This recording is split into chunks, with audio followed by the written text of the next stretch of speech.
ಸಂಘಟನೆಯ ಬಗ್ಗೆ ಕೆಲವೊಂದು ವಿಶೇಷ ಮಾಹಿತಿಗಳನ್ನು ನೀವು ನಮ್ಮ ವೀಕ್ಷಕರಿಗೆ ಕೊಟ್ಟರೆ ತುಂಬ ಅನುಕೂಲವಾಗಿರುತ್ತೆ.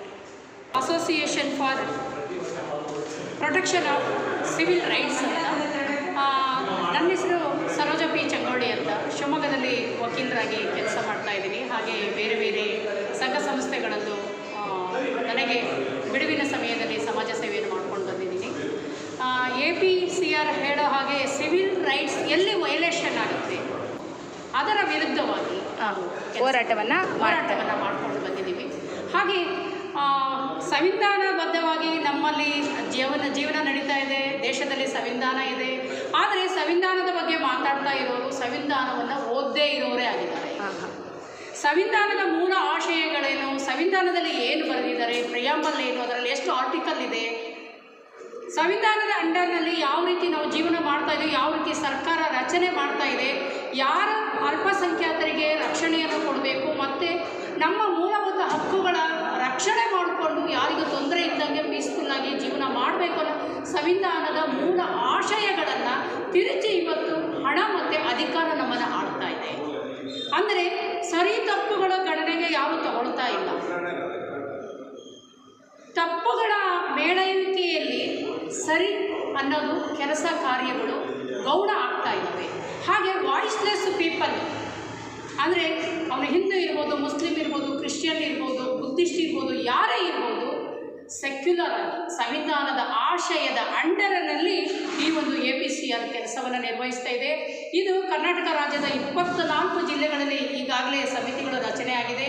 ದೇಶದ 18 ರಾಜ್ಯಗಳಲ್ಲಿ ಇದು ಸಕ್ರಿಯವಾಗಿ ಕೆಲಸವನ್ನು ಮಾಡ್ತಾ ಇದೆ. ಶಿವಮೊಗ್ಗ ಜಿಲ್ಲೆಯಲ್ಲಿ ಸರಿಯಾಗಿ ಇದು ಸಮಿತಿ ಇನ್ನೂ ಫಾರ್ಮೇಷನ್ ಆಗಲಿಲ್ಲ. ಹಾಗಾಗಿ ಪ್ರಥಮ ಸಭೆ ಇವತ್ತು ಯಶಸ್ವಿ ಆಗಿದೆ ಅಂತೇಳಿ ಭಾವಿಸ್ತೀವಿ.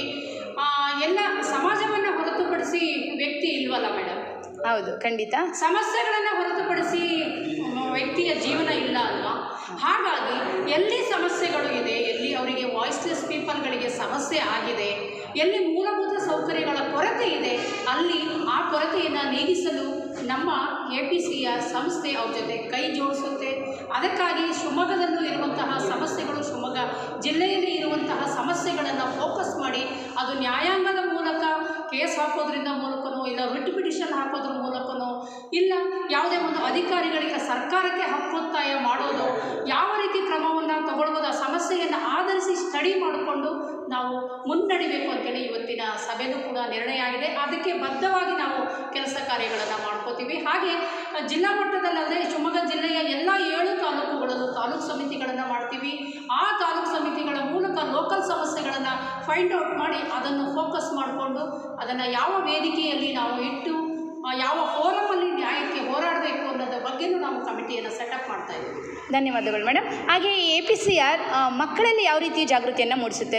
ಅದರಲ್ಲೂ ಕಾಲೇಜಿನ ಯುವತಿಯರಿಗೆ ಈ ಒಂದು APCR ಯಾವ ರೀತಿಯನ್ನು ಜಾಗೃತಿಯನ್ನು ಮೂಡಿಸೋದಕ್ಕೆ ಈ ಮುಂದೆ ಪ್ಲಾನನ್ನು ಮಾಡಿಕೊಂಡಿದೆ? ಒಳ್ಳೆಯ ಪ್ರಶ್ನೆಯನ್ನು ಕೇಳಿದ್ದೀರಿ. ಅಂದರೆ ಹೋರಾಟ, ಚಳವಳಿ, ಪ್ರಶ್ನೆ ಮಾಡೋದು ಇವೆಲ್ಲ ಓನ್ಲಿ ಯುವತಿಯರಿಗೆ, ಎಲ್ಡರ್ಸಿಗಷ್ಟೇ ಸಂಬಂಧಪಟ್ಟಿದ್ದು ಅನ್ನೋದೊಂದು ಭಾವನೆ ಇದೆ. ಆದರೆ ಬೆಳೆಯುವ ಸಿರಿಯನ್ನು ಮೊಳಕೆಯಲ್ಲಿ ನೋಡುವಂಥ ಇಂದಿನ ಮಕ್ಕಳೇ ನಾಳಿನ ಪ್ರಜೆಗಳು ಅಂತ ಹೇಳೋ ಹಾಗೆ ಮಕ್ಕಳಲ್ಲಿ ನಮ್ಮಲ್ಲಿ ಆಗುವಂಥ ಸಮಾಜದ ನ್ಯೂನತೆಗಳಿರ್ಬೋದು, ಅಡೆತಡೆಗಳಿರ್ಬೋದು, ಅಸ್ಪೃಶ್ಯತೆ ಇರ್ಬೋದು, ಮೂಢನಂಬಿಕೆಗಳಿಂದ ಹೊರಬಂದು ನಿಜವಾದ ಸಂವಿಧಾನದ ಆಶಯದ ಜೊತೆಗೆ ನಾವು ಹೇಗೆ ನಮ್ಮ ಜೀವನವನ್ನು ರೂಪಿಸ್ಕೋಬೇಕು ಅನ್ನೋದನ್ನು ವರ್ಕ್ಶಾಪ್ಗಳನ್ನು ಮುಂದಿನ ದಿನಗಳಲ್ಲಿ ನಾವು ಹಮ್ಮಿಕೊಂಡಿದ್ದೀವಿ. ಹಾಗೆ ಶಾಲೆ ಕಾಲೇಜುಗಳಲ್ಲಿ ಬೇರೆ ಬೇರೆ ವಿಚಾರ ಸಂಕಿರಣಗಳನ್ನು ಇಟ್ಕೊಳ್ಳೋದ್ರ ಮೂಲಕನೂ ಮತ್ತು ಮಹಿಳೆಯರಲ್ಲೂ ಮಹಿಳಾ ಜಾಗೃತಿಯನ್ನು ಸಮಾಜದ ಮೌಢ್ಯದಿಂದ ಹೇಗೆ ಕುಟುಂಬದಲ್ಲೇ ಇರುವಂಥ ಮೌಢ್ಯ ಇರ್ಬೋದು, ಸಮಾಜದ ಮೌಢ್ಯದಿಂದ ಹೊರಗೆ ಬಂದು ಹೇಗೆ ನಮ್ಮ ಜೀವನವನ್ನು ನಾವು ಸುಂದರವಾಗಿ ರೂಪಿಸ್ಕೋಬೋದು, ಜೊತೆಗೆ ಸಮಾಜವನ್ನು ಉತ್ತಮ ಸಮಾಜವನ್ನು ಕಟ್ಟಲಿಕ್ಕೆ ನಮ್ಮ ಮಹಿಳೆ ಮತ್ತು ಮಕ್ಕಳ ಪಾತ್ರ ಏನಿದೆ ಅನ್ನೋದನ್ನು ಮನವರಿಕೆ ಮಾಡಿಕೊಡುವಂಥ ಶಿಬಿರಗಳನ್ನು, ವರ್ಕ್ಶಾಪ್ಗಳನ್ನು ಮುಂದಿನ ದಿನಗಳಲ್ಲಿ ಹಮ್ಮಿಕೊಳ್ತಾ ಇದ್ದೀವಿ. ಧನ್ಯವಾದಗಳು ಮೇಡಮ್. ತುಂಬಾ ಅದ್ಭುತವಾಗಿ ನಿಮ್ಮ APCR ಸಂಘಟನೆಯ ಬಗ್ಗೆ ನಮ್ಮ ಒಂದು ಚಾನಲ್ಗೆ ತಿಳಿಸ್ಕೊಟ್ರಿ. ಹಾಗೆ ನಿಮ್ಮ ಒಂದು ಈ ಸಂಘಟನೆಗೆ ಒಳ್ಳೆಯದಾಗಲಿ, ಈ ಮುಂದೆ ಏನು ತಮ್ಮ ಕಷ್ಟ ನೋವುಗಳನ್ನು ಹೆಣ್ಮಕ್ಳಾಗಲಿ ಅಥವಾ ಉಳಿದ ವರ್ಗದವರಾಗಲಿ, ಅನಕ್ಷರಸ್ಥರಾಗಲಿ, ಯಾರೆಲ್ಲ ಕಾನೂನಿನ ಬಗ್ಗೆ ಅರಿವಿಲ್ಲದೆ ಇರೋವಂಥವ್ರು ನೋವನ್ನು ಅನುಭವಿಸ್ತಿದ್ದಾರೋ, ನಿಮ್ಮ ಸಂಘಟನೆಯ ಮೂಲಕ ಅಂಥವರಿಗೆಲ್ಲ ಒಂದು ಜೀವನ ಮತ್ತು ಹಾಗೆ ಒಂದು ಆಸರೆ ಸಿಗಲಿ ಅಂತ ಹೇಳೋದಕ್ಕೆ ಇಷ್ಟಪಡ್ತೀನಿ. ಆದಷ್ಟು ಬೇಗ ಇದು ಎಲ್ಲ ಕಡೆ ಒಳ್ಳೆಯ ಜಾಗೃತಿಯನ್ನು ಮೂಡಿಸಿ ಅನೇಕರಿಗೆ ಬೆಳಕನ್ನು ನೀಡಲಿ ಅಂತ ಕೇಳ್ಕೊತೀನಿ. ಧನ್ಯವಾದಗಳು ಮೇಡಮ್. APCR ಬಗ್ಗೆ ಇಷ್ಟೊಂದು ಪ್ರಶ್ನೆಗಳನ್ನು ಕೇಳಿ ನಮ್ಮ ಧ್ಯೇಯೋದ್ದೇಶದ ಬಗ್ಗೆ ನೀವು ಮಾಹಿತಿಯನ್ನು ತಗೊಂಡಿದ್ದೀರಿ. ನಿಮ್ಮ ಚಾನಲಿಗೂ ಒಳ್ಳೆಯದಾಗಲಿ, ನಿಮ್ಮ ಚಾನಲ್ ಮೂಲಕ ಸಮಾಜಕ್ಕೆ ಒಂದು ಒಳ್ಳೆಯ ಮೆಸೇಜ್ ಹೋಗಲಿ ಅಂಥೇಳಿ ನಿಮ್ಮ ಚಾನಲ್ಗೂ ನಾನು ಸರೋಜಾ ಚಂಗೊಳ್ಳಿ ವೈಯಕ್ತಿಕವಾಗಿ ಮತ್ತು ನಮ್ಮ APCR ಸಂಘಟನೆಯ ವತಿಯಿಂದನೂ ಶುಭ ಹಾರೈಕೆಗಳು. ಧನ್ಯವಾದಗಳು.